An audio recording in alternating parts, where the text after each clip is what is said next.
Hi there guys, Sam here. Welcome to another video around what's happening with Ford Performance. So yeah, I'll get straight into the video really. So yes, you join me once again on a Friday lunchtime here in the UK. Nearly at the end of the week now, so great stuff on that side. Thanks as always so much for support to the channel. If you're not familiar with it, please do subscribe and check out my other content. Like a bit of fast forward content, like a lot of VW Golf R content. Mark 8 Golf R looks quite cool. Mark 7 Golf R, which I've had for a couple of years. Along with Porsche content as well, with the GT4 RS being kind of the highlight on the Porsche side of stuff, which I do kind of share the latest news on as well.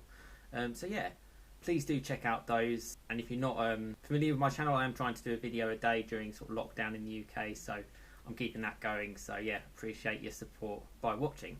So yeah, let's get straight into this one. So what's happening with Ford Performance? And again, this is something that I was kind of thinking about at the start of the week, particularly after I did quite a bit of content on the Mark IV Focus RS, which was allegedly set to come out in the next few years. And I kind of did a whole playlist on that.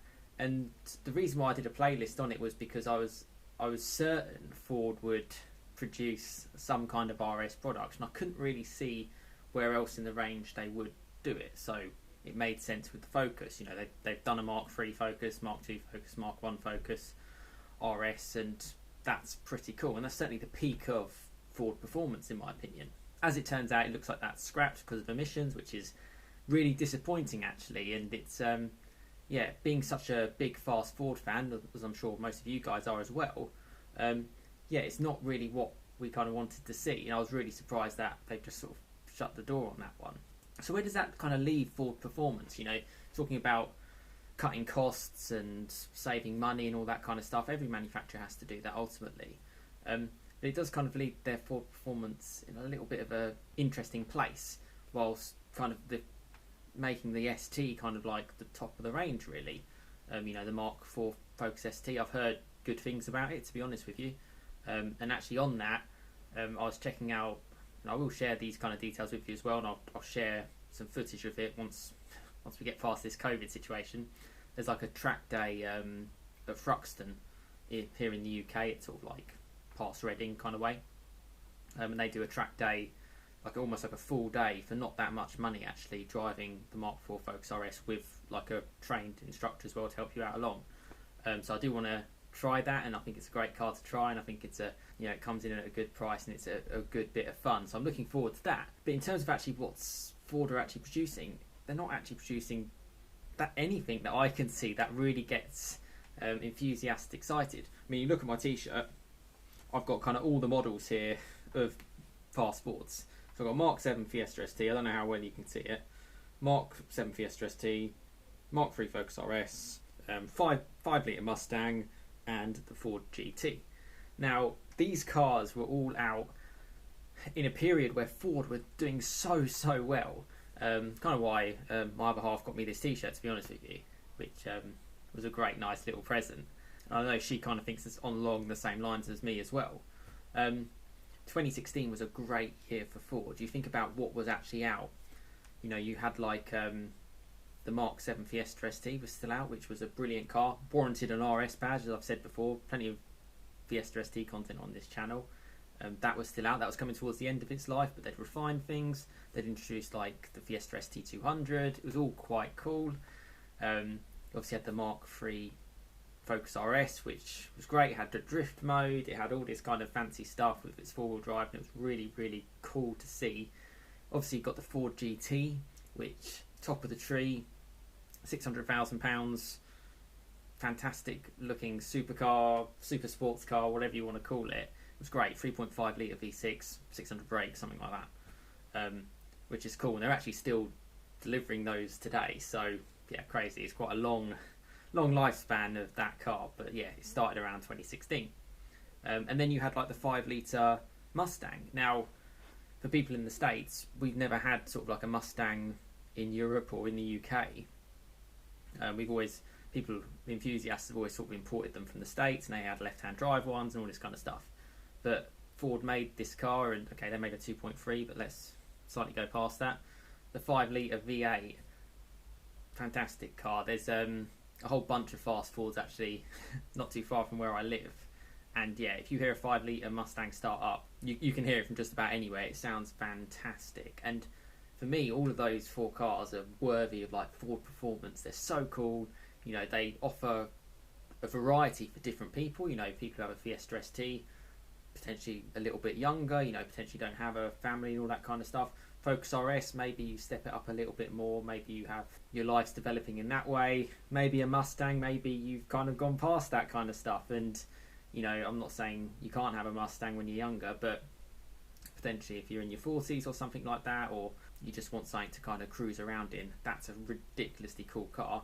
And then the Ford GT for those of us who have millions of pounds to spend on cars.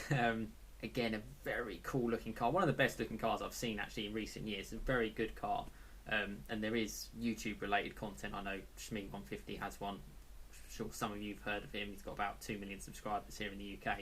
And yeah, and that was a really good booming era for Ford, and they really hit the spot. Hence why they had really good sales on their Ford Performance products. What's kind of come from there? Well, the Mark 8 Fiesta ST's kind of come out. Okay, it had a lot to live up to match a Mark 7 Fiesta ST, so it's always going to be hard. But yeah, it's a nice, fun little car, and I probably won't go any further than that because it wasn't really like a huge step up in my opinion. The Mark 4 Focus ST sounds like a massive improvement on the Mark 3 Focus ST. Very popular again in the UK, but yeah, not necessarily the best driving car in the world. Yeah, I can't really think of any new models that particularly stand out. I mean, Ford have introduced something around here in the UK. They've taken like the Puma name and put it into sort of like a little family type car. The Puma, if you're not familiar, was a little bit of a nice small coupe. Particularly when I was growing up in school, you'd kind of know what it was. Really cool, really nice and sporty. Yeah, looked like a great car, and they've just basically used that name in a jacked up Fiesta Mark 8 really. So yeah, that's kind of where they've been going. So for real fast Ford enthusiasts, which there is a hell of a lot of them, you know, I get plenty of views and plenty of comments on my fast Ford content, and to be honest, I love the product, I love the brand. That's why I kind of do it, and it's great to see that you guys enjoy it as well. But I just don't really know where they're going to go from here. I appreciate it's really difficult times, but I've mentioned this before. VW, they're also going through difficult times. They came off the back of Dieselgate 6-7 years ago, or whenever it was. Yet they're still sitting here in a position where I mentioned I did a video just up there on the link above on all the R's, and you know, that's 5 cool performance R models, brand new, which they're bringing out, and you know, that's top of the line for their respective models. You know, you've got the Mark 8 Golf R, you've got the T-Roc R, which is pretty cool as well. Speaking to a subscriber about that one actually. Tiguan R, Touareg R, and the Arteon R. That's pretty cool. All testing around the Nürburgring. Yeah, great to see. Great to see that they're trying. And I've always said give credit to VW for that, because they don't have to. They really, really don't have to. They could literally just say, right, have all the boring models you want. We're going to focus fully on electric and be done with it. But they are trying, and I think it's good for enthusiasts. And you know, I'm looking forward to seeing what they create, and I've got sort of like a bucket list to try all those R's actually, so yeah, watch this space. So Ford couldn't bring out that Mark IV RS is really disappointing. Yeah, and I just don't really know what is kind of happening in the future with Ford and their fast Ford. That's kind of where I've always kind of grown up and kind of seen them as that sort of sporty, fun, you know, kind of brand at an affordable price. And yeah, it's disappointing they couldn't make the Focus RS work for them. I kind of get why they haven't been able to make it work. Like I said, I'm looking forward to trying the Mark IV Focus ST, but yeah, I just don't see anything which is particularly getting me excited. You know, I haven't got like a video to share saying, oh, the new upcoming whatever. But I'll keep an eye out, and hopefully Ford Performance can pick themselves up a little bit, because they kind of recently rebranded that in that kind of name. I've seen it in the back of a few number plates on some of the cars, or some of the Fords near our Ford dealership, but they haven't really kicked on from there. So let's see what happens. I'm a little bit disappointed because there's nothing really interesting happening, and being such a huge fast Ford fan, it would be nice to see something, just even a glimmer of a hope on the horizon. I think they are actually the only real new performance model. I think they are making the Ford Puma as an ST, so again, that could be quite cool. similar engine to the Mark 8 Fiesta ST. So let's just see what happens with that. But it's not really anything that's going to be like, oh my god, which was what I was kind of getting excited about the Mark 4 Focus RS. So yeah, as a Fast Forward fan, a little bit disappointed. But please let me know your thoughts in the comments of how you kind of feel about this situation. Do you feel there is going to be more to come? Do you think their current lineup is really, really exciting? Let me know your thoughts in the comments.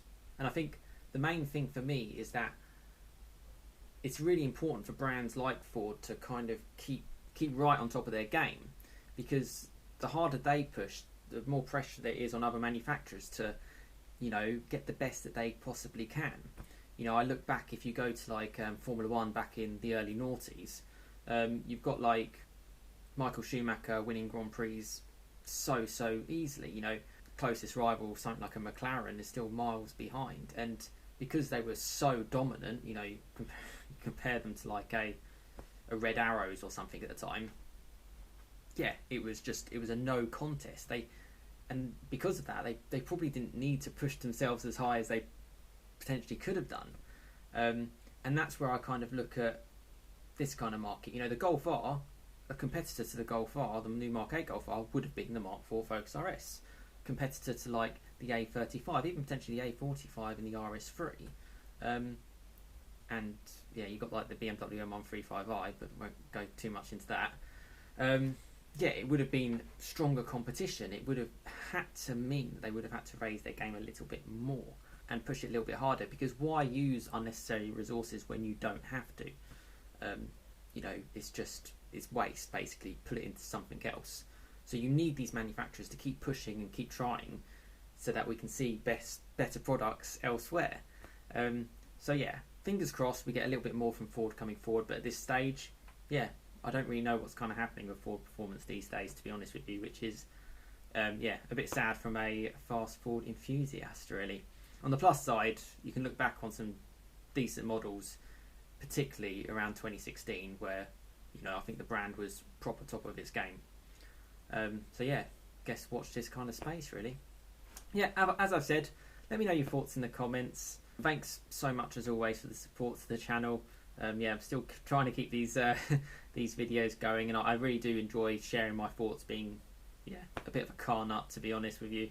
And yeah, I really hope that you've all been enjoying it and you're all keeping well as well. It's kind of really important during these stages, and that's a lot of the reasons why I'm doing these videos, to hopefully, if I can help one person out to keep them distracted, then I'm doing my job. So yeah, stay safe and stay well, really. But yeah, thanks so much for watching. Have a great rest of your day, and I will see you again next time. Cheers, guys.